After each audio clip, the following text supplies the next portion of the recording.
So we're going to talk a little bit today about the program delivery and engineering side of the org chart, and I'm going to get started, and Lori and I are going to tag team this. So just a little overview of the Engineering Bureau. The Engineering Bureau is the largest of the three bureaus. We have about 70% of the people at TDOT. Lori, Ben, and I are the three assistant chiefs under Will.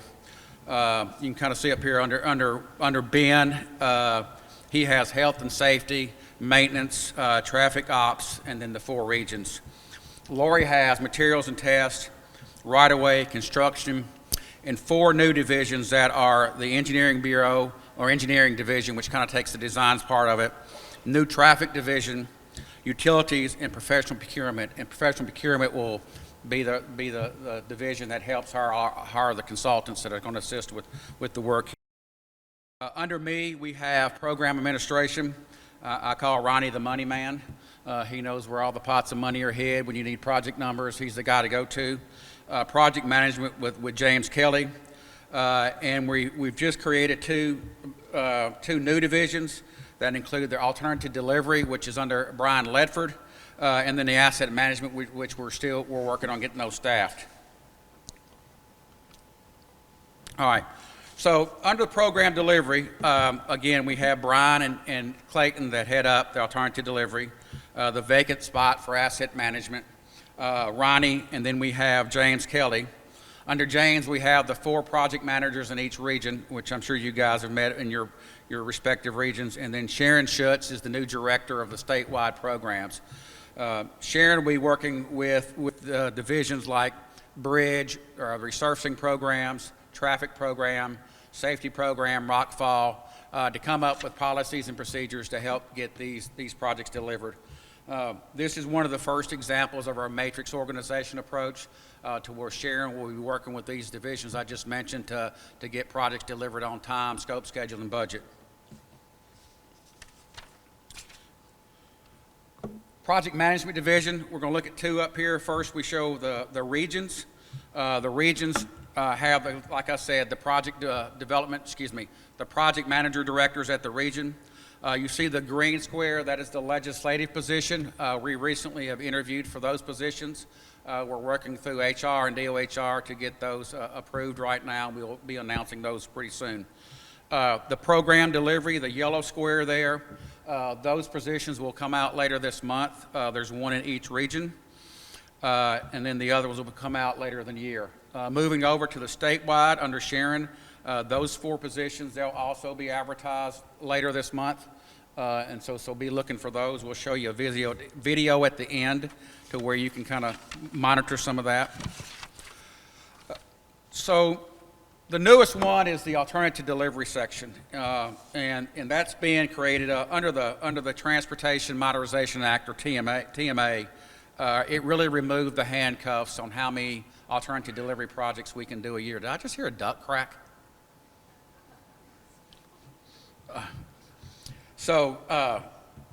Previously, I think we were allowed to do 15 design builds under $1 million, and I think it was 5 over $1 million. I believe that's what it was. The TMA kind of removed that. We under general transfer dollars or special dollars like grant dollars, we're unlimited on the amount of design builds we can do. Under formula money, we're allowed to do up to 28 per year. If you do the math, that's 7 per region. That's new. So knowing that we're probably going to be doing a little bit more design build than we have in the past, we wanted to really beef up this section. So under that, you'll have a TDOT project design build or alternative delivery manager in each of the four regions. Again, we recently have interviewed for those and have made our decisions. We'll be announcing those positions soon for each of the regions. So Lori, I think you're up next. Hey, good afternoon, everybody. I'm going to talk through just a few areas in engineering. So we have the professional services division that's housed here at headquarters. So there aren't professional services positions out in the regions.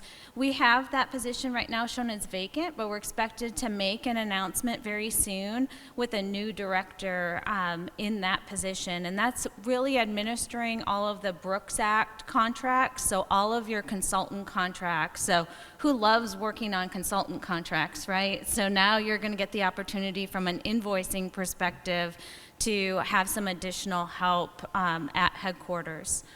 We have the engineering section. That is a vacant position right now, and that houses structures and roadway design, production support, and geodetics.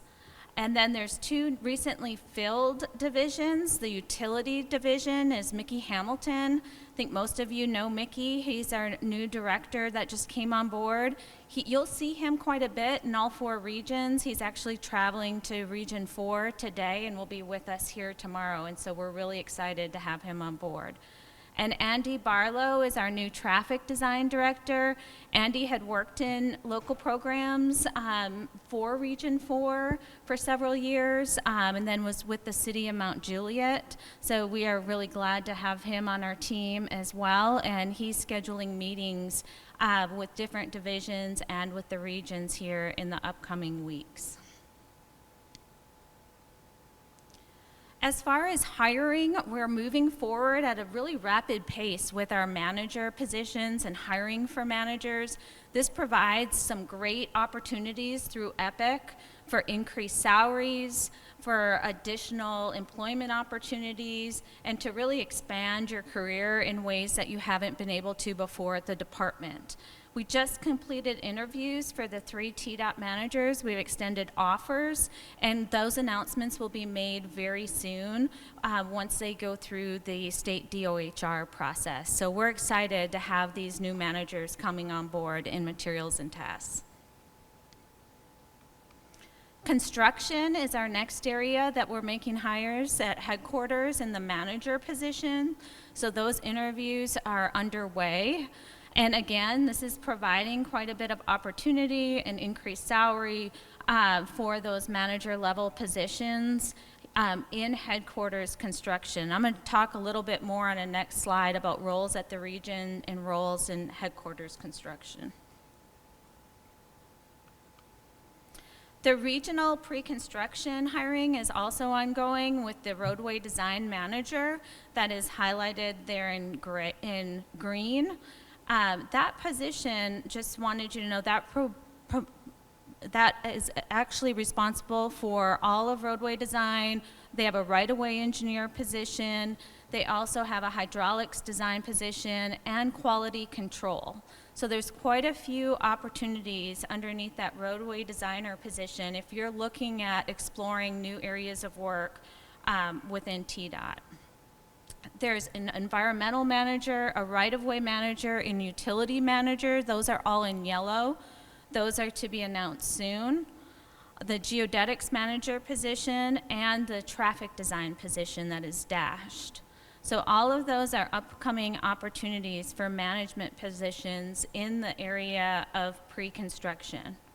And you may think, well, I don't know if I have all of the experience needed to be a utilities manager.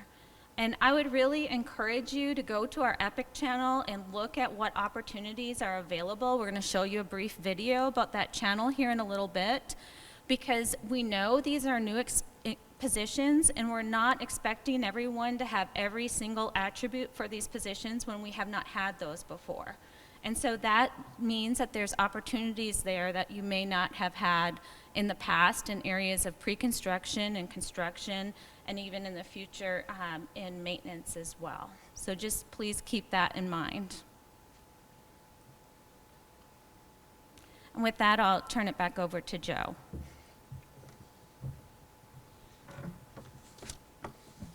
Thanks, Lori.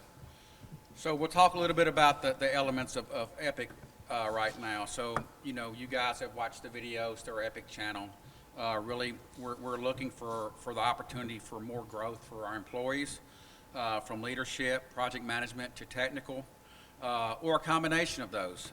So the leadership branch, really are employees that are interested in leading staff, like to mentor, like to hire, coach, and help our young staff grow.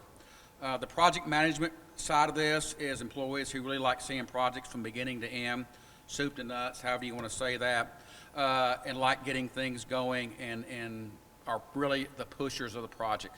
They may not be the technical side of it, but they're the pushers, the ones that make sure we get it done on time, on scope, schedule, and budget. Then there's a technical side. This allows the focus on the discipline that you like. In the past, to get promoted, to make a little bit more money, you had to go up the supervisory branch. The technical branch is going to allow you to excel in what you like to do best. If you're a structural engineer and you only like looking at your shoes and no one else's shoes, it's okay. You've got a spot here. It's a joke. There's no structural people in the room, is there? So again, it helps our employees to get recognized both from a monetarily side and also to be the subject matter expert in your field. You want to add to that, Lori? I think just to really add to that are these new career path options are really to appreciate all of our employees and the work that you've done. I mean, everyone really wants to feel in their job appreciated. It's important to all of us.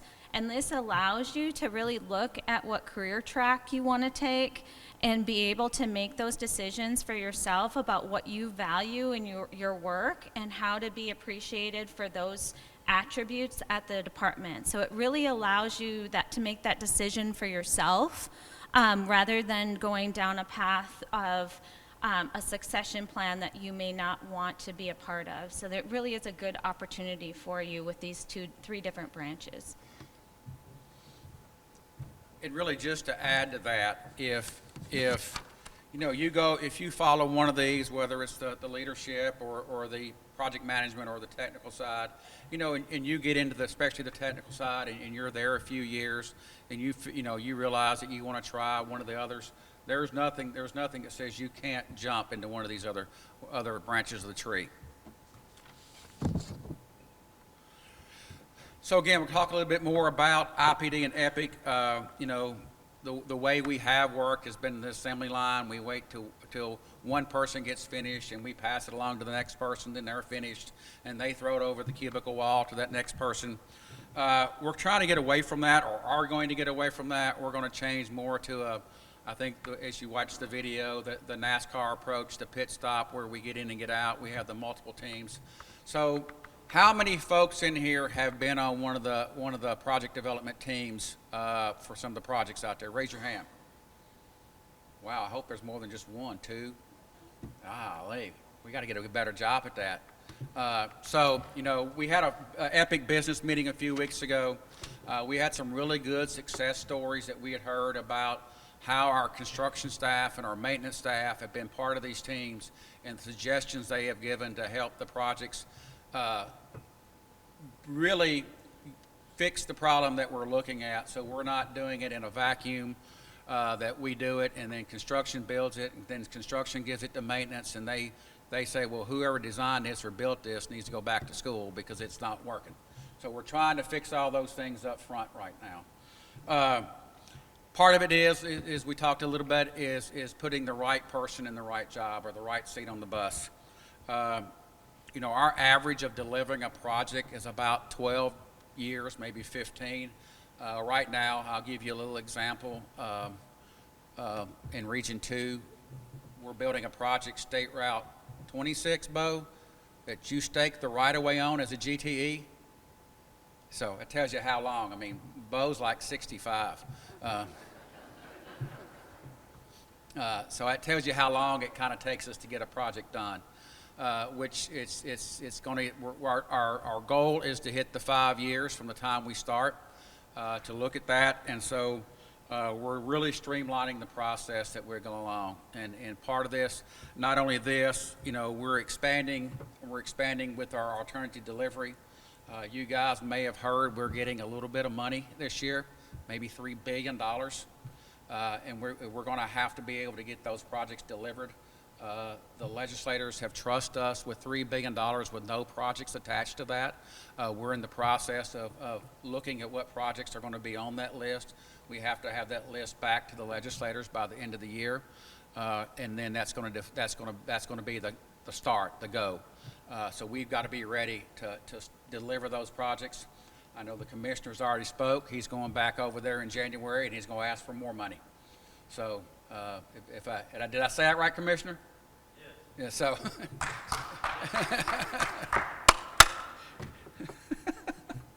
So we've got to be ready to do that. And so to be ready to do that, we've got to look at alternative delivery.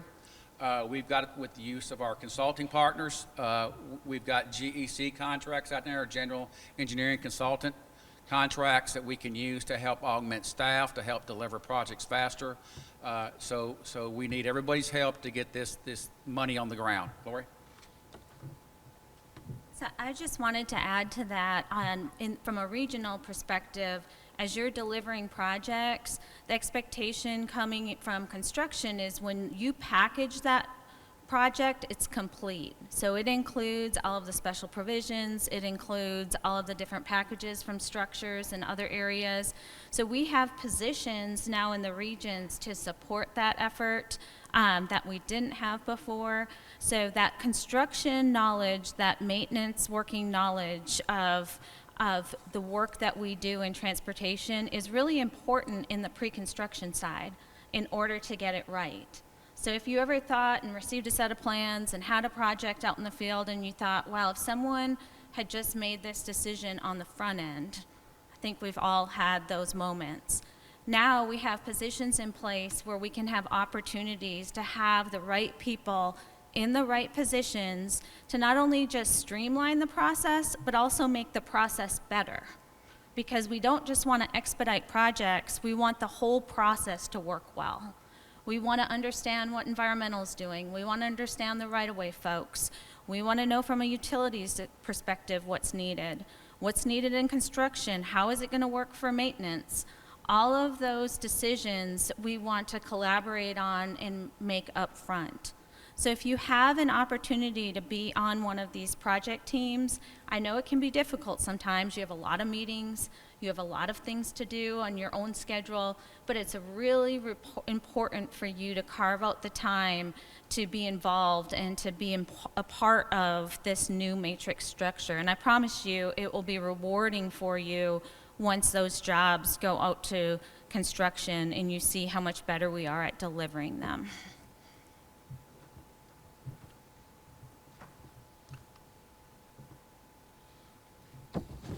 So again, we talked a little bit about the IPD project teams, how we're integrating, really the design side, the construction side, the maintenance side, to get everyone involved early to help get these projects delivered, and really address the needs that we need to address.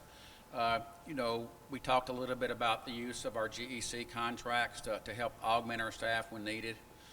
And get these projects on the ground quicker. But Laura, you want to add anything before we show the video?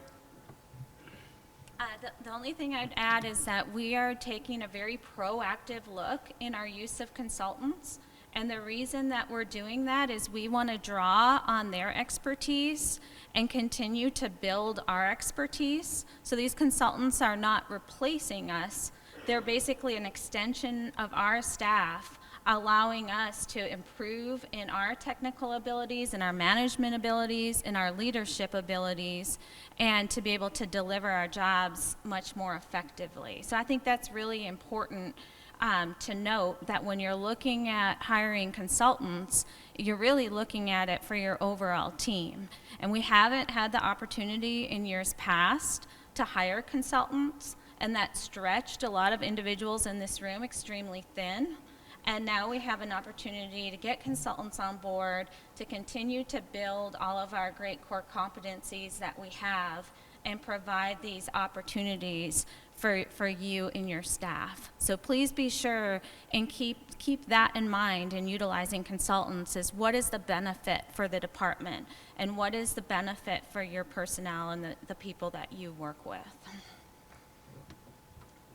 just add a little bit. We had a conversation during lunch with Adam, and he was looking at a bridge TIR, and we were talking about the bridge. And he goes, "Well, why are we replacing the bridge?" I says, "Well, it probably needs to be replaced, Adam." He goes, "Why doesn't the report say that?" So, having that party from never probably done any design in his life, isn't that right, Adam?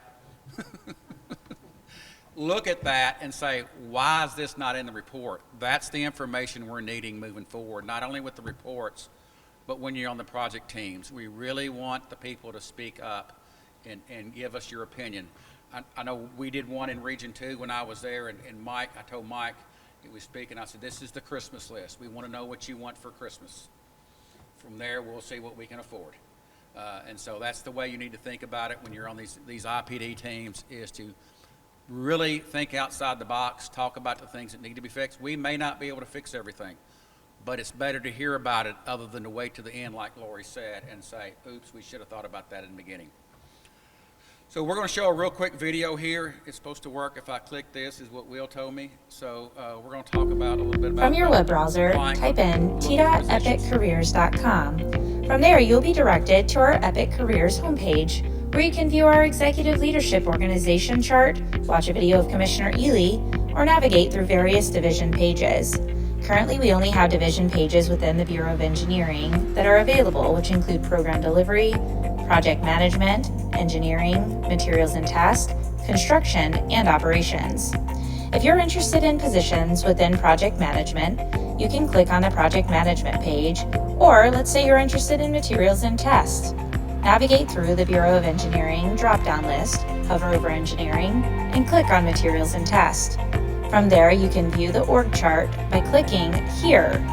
And because this org chart is so large, you can zoom in or zoom out and scroll left to right or up and down. You can exit out of the org chart once you're done viewing. You also have the option to click on Heather Purdy's picture to view a video, which provides an overview of the Materials and Test division. You can then close the video and navigate through the drop-down menu to access department primers or position descriptions by clicking on this icon. If you are interested in open positions, you would click on the Open Positions icon. This will redirect you to our internal webpage, where you need to enter your TDOT credentials to view all open positions. As we continue to complete organizational charts and position descriptions, we will update our Epic Careers website with the latest information. So I think right now the most difficult thing is just understanding what a maintenance organization is. Sorry, Laura. The way that we have worked, whether you would call it in a vacuum or a silo, right now we're changing the way we work. We're going to want input from everyone. Everybody has a role to play. Again, you're going to have really 2 or 3 or multiple bosses. There may be one that does your performance plan, but there may be another one that does something else. But we're trying to approach this, in a way that we get full input from all our employees to move forward with these projects. I think what I'd say is that as we move into this new matrix structure, there's a lot of opportunities for everyone. And that also creates some challenges, right? So if you have people that are moving from certain positions into new positions, and we still have the workload coming through and we're still delivering all of these projects, we're all responsible for managing that and making sure that everyone is successful in that process. So that's one of the challenges right now that I see in working with directors, is to making sure when staff moves into positions where it's more opportunity for them personally, that we have a plan in place so that the overall structure of where they're moving from is still intact and working. So that's really important. That's something that we take very seriously, that I personally take very seriously. I want the person who was promoted into a new position to be very successful, and I want the people who are working in the area that that person left to be very successful as well. So keeping a pulse on that and making sure that we have, you know, plans in place to support that is very important. And just to ask the group, I mean, how many people have gone out and looked at the Epic site? Okay, that's great, quite a few. That's wonderful. And I'd encourage you to really look at the org charts in detail. You can scroll in, you can look at the different positions, and if you feel comfortable, come and talk to the directors, come and talk to me or Joe or Ben about what the opportunities are, because it can be a little overwhelming when there's so many different opportunities for you and for everyone around you. So feel free to come in and talk to us about what those opportunities are, and keep looking as we're adding more information to the Epic channel. Keep looking at everything that's being added and understanding. I know that you've been waiting, you know, for this to move forward for a bit, and now we're here and it's moving forward, so it's really exciting for everyone. But with that change comes a little bit of apprehension and where are we going next, and we understand that and want to help you navigate that in your career.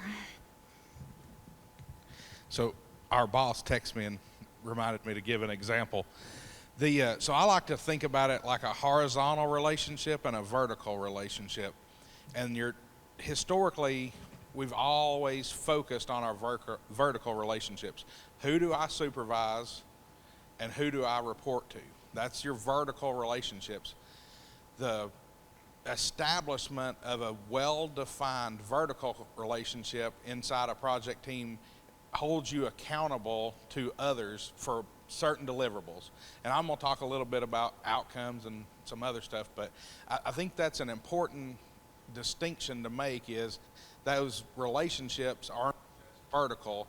When you talk about a matrix, it really truly is. Some of them will, you know, be to, to equals or anyone else on that team. You have that kind of horizontal relationship with. It's not just a vertical reporting structure. No, you did that with no animals or anything else. Yeah. No farm references. No food, farm equipment, nothing. As far as the Matrix team is concerned, who are the mentors and how do people grow without making mistakes? Who are going to be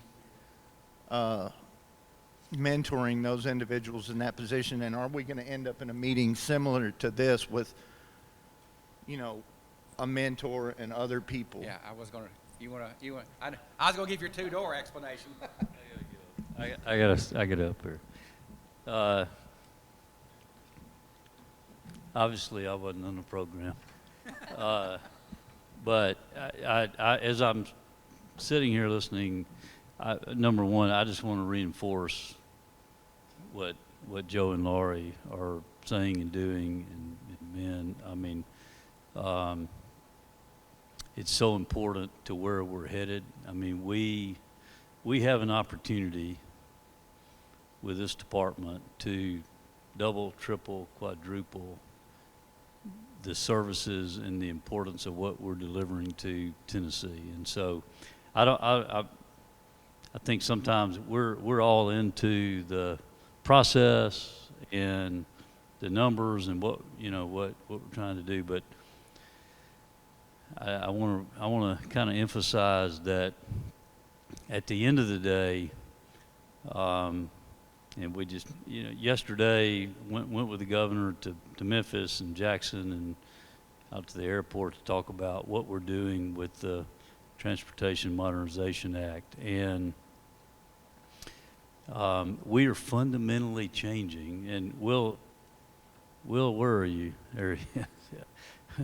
I mean, we'll be up here. We're coming back tomorrow, so I'm sorry to jump ahead of us a little bit, but we're fundamentally changing how transportation is going to be funded and accomplished and executed in our state. And the reason for that is pretty simple. I mean, we've got to do something different because we are we are growing at a pace that we cannot keep up doing it the way we've always been doing it. We've been doing a great job, but it's not gonna, we're not gonna be able to continue to do and keep up the way we've always been doing it. So that's the reason we're here. It's the reason we're trying to do what we're doing. And that's the reason we're moving toward a different model. And by the way, it's not a new model. I mean, there's plenty of folks doing things the way we're talking about doing them here. And so, but it is different for us. I mean, it's a different way of thinking. It's a way of thinking. But I will say, I mean, Delane has emphasized to me over and over that our people, from our from the surveys we've done, our people want to be knowledgeable and involved in understanding how they fit into our whole system. They don't want to just do their job every day in these silos that you showed up here, Joe, and do their little thing and then turn it over to somebody else and they do their thing and then it goes on. They want to see how they fit into the whole program. I mean, and so I just want to reinforce what I hear what I hear them saying, and your point. I mean, it's like we've got to work together as a team, and that's how we're gonna get to where we're going, and that's how we're gonna be able to demonstrate. I mean, you think about it. We've never received any dollars outside of what the gas tax delivers us. And in the last 2 years, we've got about $4 billion of new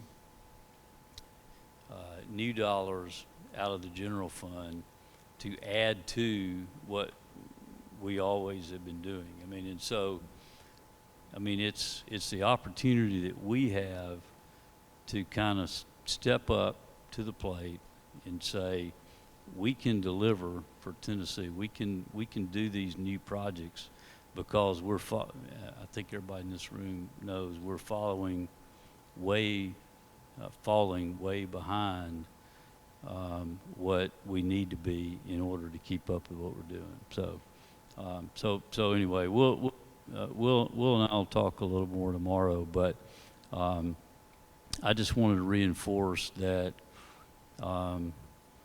this is not new. This is a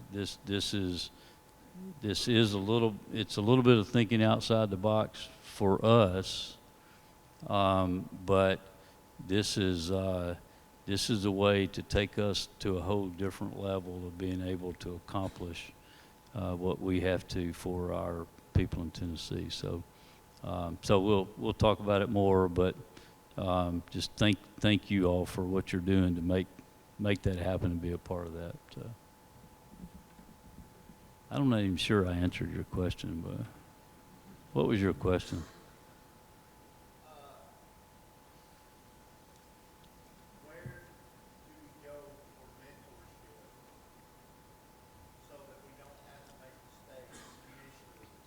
Yeah, that's the reason. Yeah. All right, so thank you for reminding me, because it's a major part of what I believe. Like, we have to give ourselves permission to make a mistake. I mean, I think we have always had a mentality that, that nobody can make a mistake or there's some repercussion. Like, we cannot we all want perfection. That's who we are as a department. That's who we are as engineers. We want everything to be perfect. We want everything to be exactly right. And that's you know, that's my goal, that's your goal, that's all of us' goal. But it is a goal. It's an aspiration that we need to all look to achieve. But we also need to give ourselves permission to not do everything perfect, because we're not going to do everything perfect, because nobody does. And so we've got to allow ourselves the opportunity to teach, to mentor, and to help everybody come along in this process. And that's the way we're going to go from here to here. Otherwise, we're going to go from here to here. So, you know, we can achieve kind of linear progress, but we can get from here, we can get to discontinuous progress and jump 3, 4, 5 levels if we take chances and we do some things differently. And what that's going to mean is we're going to make a mistake along the way, but nobody needs. If we make a mistake trying to do something right, nobody's going to be harmed.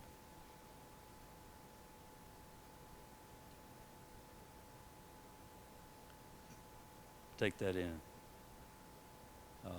We've got to, that's the only way we're going to get to where we're going. And so that's the reason I stood up here and I didn't answer the question, but thank you for that question.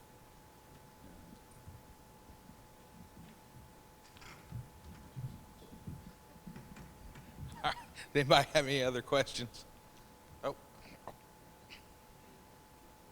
So with the additional offices and some additional personnel, what does that mean for the flow of information or the flow of a project? And we might just ask for something like drainage or culvert damage. Where does that process, has it been changed with the development of Epic? so I think he's asking on those asks for all of that for the team. Is that what you're saying? Like, how many extra can we consider? Well, you know, how many extra people are now involved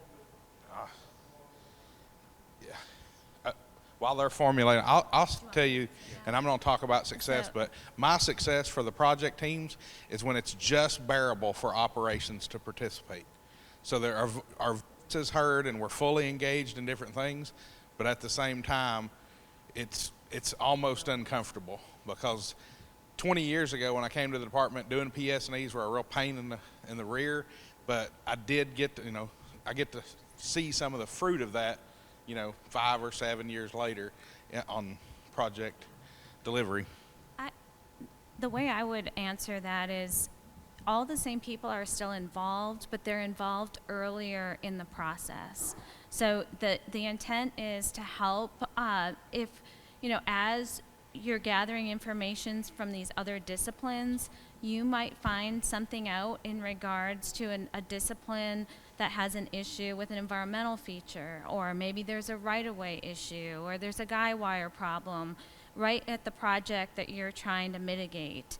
And getting those different disciplines in earlier to make those type of decisions and to move the project forward helps to mitigate if there are if any mistakes are made or missteps. They're early enough in the process that we can correct those issues prior to a job going to construction, and where it's much more difficult to correct those type of things out in the field. So that it's really the intent of getting all of those resources up front and working with you, which takes a little more involvement as far as the conversation, right?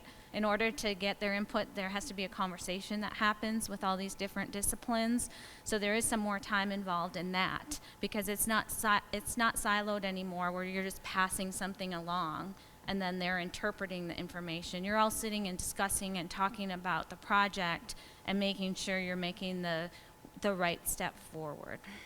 So since everybody's getting in on the act, I couldn't help myself. I was texting my questions or my stuff to Ben, so I figured I'd just go up here and Yeah, I think I broke a record there. But I'll piggyback on what Lori said. I mean, it's a part of all of these changes, structural, philosophy-wise, really come down to changing the way all of us think with regard to having an asset management approach to all of the different ways we do business.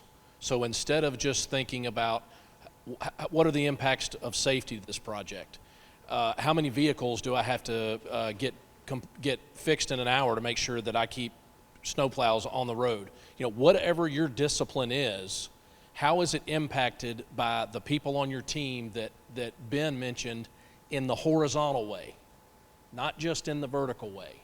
You need to understand what the other team members in this organization are doing and why that's important, because it may change the decisions you make about what's right in front of you. That sounds easy, but it's really contrary to the way we've been set up and the way we've operated to some degree. So it's really, you know, if I'm in maintenance and I want to see something incorporated into the design of a project so that it's not an issue for me later, or so that my asset lasts longer than it has in the past, if we see a recurring issue and it keeps coming up and we don't raise our hand and say anything about it, we only have ourselves to kick in the pants. I mean, because this structure is going to require that all the disciplines make those decisions together. That's what Ben's talking about when we're talking about the responsibility horizontally to the other members of your team. So I'm gonna build on that and give you a good bad example. So go back to the TR, the bridge TR I was talking about earlier that Adam was questioning about. It was done in 2018. They did a field review for the TR. We had 3 surveyors, a long-range planner, and one other person. Can't remember who it was. Nobody from construction, nobody from maintenance, nobody from bridge went out there to come up with what we're going to do to replace the bridge. So that's kind of how we're not supposed to do it anymore. Give you another example. Same type of scenario, tier document for a bridge. All of them come across my desk for signature. And I started looking through it, and I, of course, flipped right to the cost estimate, looked at the scope of the job and looked at the cost estimate. And I remember I saw striping in there, $1,900. It was about a $2 million bridge. I looked at striping quantity and the cost, it was $1,900. I'm sitting there, I'm figuring, nope, no way. They can't drive a truck, mobilize a crew, and do the stripe. So I figured 2-lane road, you got, you know, your edge stripes, your double yellow, 4 stripes. It's about a mile with the approaches, half a mile. Multiply that times 4, no way. 1,900 is not near enough money. Well, let me tell you why that's important, that somebody should have looked at that. Because when they come up with that estimate, it then goes to Ronnie Porter and he programs money for the job. If he programs $2 million on a project that's going to cost 4, we're just in the hole. We're just in the hole by 50%. We've started out behind the 8 ball. We all know that. You can look at that. I mean, it took me 5 minutes. You look at it, you can see why. So why is that okay? Why shouldn't there be a multidiscipline review of that document before we program that job and plan to do it? Not only that, if that job is programmed for $2 million and it really costs 4, and the next bridge that came behind that has the same estimate programmed for 2 and costs 4, we can only afford one of them. So guess what? Another design team just spent time working on a project that we can't afford that year. That's why those kinds of decisions are important. That's why multidiscipline teams are important to us.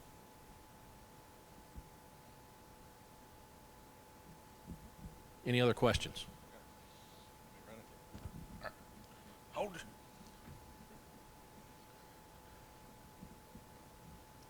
Thank you. To build off of the question that was asked earlier about how do you know how big these teams are going to get, me just from a planning perspective, what are some good examples, or how do you guys see these multifunctional teams coming together? How do they learn about each other? How are they supposed to involve each other in these discussions? Since that's not what we've done before, are we going to have some guides for how to have those conversations, how to make those teams happen?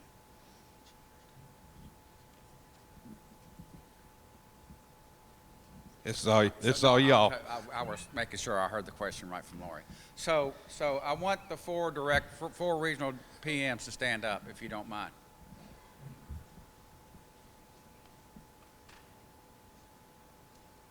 Uno, dos, tres. Where's the other one at? All right. So these teams really get created by these four guys in the regions when we start a project. So they reach out to each district and they ask for somebody from construction, somebody from maintenance. They put somebody from traffic on the teams. Of course, design is always on the team, geotech, bridge.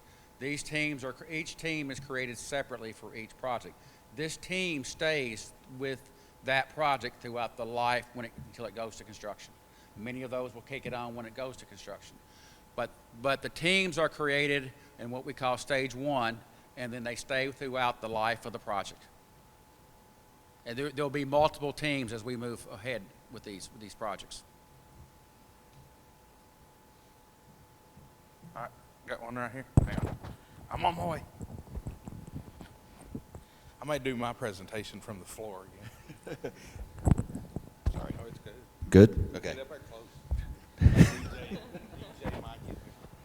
So, Joe and Lori, how do you envision the 3P or P3 projects fitting into our new matrix system? The private partnership. Yeah, like a hand in. No, I mean, like, how are they going to fit in? Are we going to have staff on those teams? Say that one more time. I didn't get it. So he's asking, how does P3s fit into project starts, I think. So P3s are something very new to the department. We're all learning about them right now. And so I may have to get a little help from Will on this one. But, you know, the P3s are basically, once we decide where we're doing one, the developer basically develops his own team. Now, we'll have some input through the RFQ, just like we do through other alternative deliveries. But those teams were on the outside looking in, if I say that correctly. You want to build on that? The best way that, in my experience, to describe it is it's like the design build model. That's how most of those are delivered. Commissioner may know different. I don't know of one that's been delivered with a CM at risk or CMGC model. Most of them are design build. So that's the way it would be. Now, what's different, obviously the terms of those types of contracts are different because it really is a design, build, finance, maintain, operate, maintain contract versus just a design build where they then turn it over to us. So there are some differences there, not to mention the pure financial aspect of the revenue risk model is quite a bit different. But as far as our role in it, for the folks in this room, it would be like a design build project. That's the best way I would describe it. So I kind of want to build on that. So keep in mind, they're not going to build a bad project because they got to maintain it for the next 30, 40, 50 years. So they build a good project because they know they got to take care of it. Yeah, I'll add, both of y'all just really said this, but I mean, everything's to our standard. So, I mean, they're not able to do something that isn't to our regs and standards. I mean, they will have to meet all of that, and they'll have oversight from us and all that. But they are ultimately taking the risk of financing and building and operating and maintaining that project, and it's going to, you know, it's going to pay 70, 80+% of the project cost for us for 50 years, and so they are at risk, and that's the reason it's beneficial to us. That's the reason we're doing this, is because we're going to be able to utilize those funds on other projects to get more done. Otherwise, we wouldn't be able to do that. I mean, and so that's the basic, you know, that's the basic reasoning behind this. But they won't be able to cut corners. They'll only cut corners if we allow them to cut corners. I mean, they've got to build to the same standard as we do, but because they're taking the risk, I mean, they've got to build it, maintain, operate it at our standard, and they got to turn it back to us at our standard. or they have the same, I mean, they have the same liability we do if we build a road, we build an alternative delivery project today that isn't to our standard, we can go back on that, so. Couple things I'll add. Just like in a design, any type of design build, the RFP is extremely important. It becomes part of the contract. That's one. Two, for everybody in this room, I want to ask you to be open-minded when it comes to some of the things we are going to see from these developers. I know how all of us are in this room. We're extremely proud of what, and should be, of what we do in Tennessee and how we do it. But I will tell you from my perspective and talking with my counterparts in some of these other states that have done this, they have learned some really cool new stuff as a result of these P3 projects. When you have new people come in, so just to the commissioner's point, they have to meet our specs. But let's be open to the fact that there may be something. I know we're really smart here and we're really proud of it. I mean, we think we got it all figured out. There may be something out there that is a good idea that we haven't tried. So our materials and tests folks, y'all run a tip-top program. You're probably going to see some wild stuff that you're going to be like, I don't think that's going to work. Just know that we're going to see some of that stuff, and that's okay. States' programs have grown as a result of that. At the end of the day, they have to meet our specifications. And to the commissioner's point, if we do a 50-plus year lease with one of these developers, think about this. If they're having to make revenue off of this, what are they incentivized to do? Get it built quickly. If they have to maintain it for 50 years, it better be quality. So think about it. Think about that in terms from a business standpoint. It doesn't make sense for them to build a crappy job that they then have to maintain for 50 years. At the same time, they are going to try to build that as quickly as they possibly can, which means we're going to see some techniques, probably some materials that we hadn't seen before. So we'll do our due diligence, but just know that I mean, to me, that's exciting, that we can potentially gain knowledge on new products and techniques that can help move our program forward. And so I'm going to add a little bit to Will. So, not only do they build it quickly, but if they have to shut it down to repave it because the paving's raveling up, they're not making money. So they're not going to do a bad job.